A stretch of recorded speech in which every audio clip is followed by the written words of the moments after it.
Green Man Festival 2016.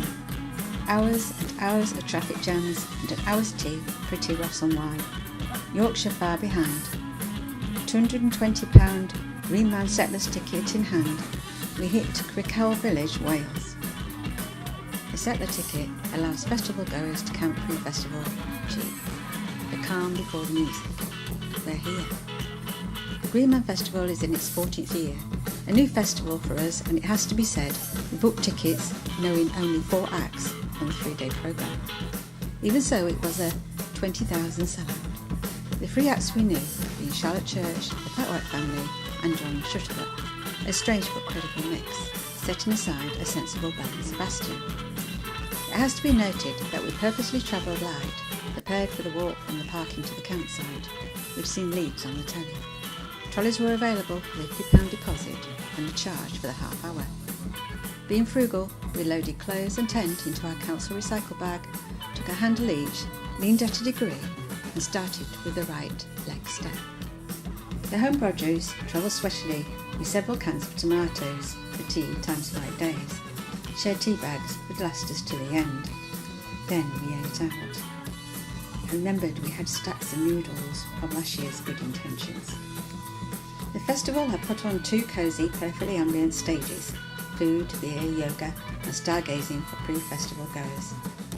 A compulsory, reusable, stackable beer mug and a pint of very drinkable guzzler boat.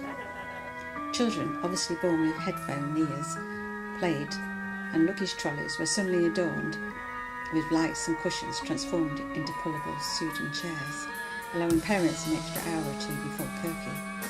We were not the only ones to take the scenic route back to our tent after a late night beer, before we got our bearings. I think we missed it 3 times one night, having to head back to the main path and start again. White tent, fish flag, congratulating ourselves on a £1 shop below and the lights were bedded down in a new 3-season sleeping bag. I reached for my goggle hat. There was no cloud in the sky that day and the nights were chilly.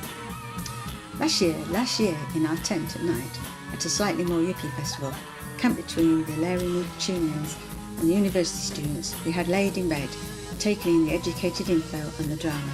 It has to be said, tent conversation at the Green Man fell short, although someone still managed to camp across the tent entrance. Beautiful sun and shine and green was the unzipped tent view. Campers. Our next door neighbours wore a penny and was cooking salmon for breakfast. They looked a bit embarrassed looking at us and our pound stools, shorts, damp shoes and brolly cooking breakfast on our 1 burner. I bet we had the better cooker though. Double beds. Most people had inflatable double beds, filter coffee and local sausage. I'm not sure I see the point in turning your tent into your home, I thought. Showers were hot and Andy's loos were all primed for the festival. Would they remain that way? Mid-August the weather was in the 20s in Wales, yes, in Wales. We made good use of our 2-day pre-camping, heading for the local hills. We could see the amazing Pena Fan Brecon beacons in the distance. We had to visit them. Back down the hills 4 hours later into the village for a great pint of bitter shandy and the local double cream ice cream. Well recommended. The 3 miles back to camp was less inviting.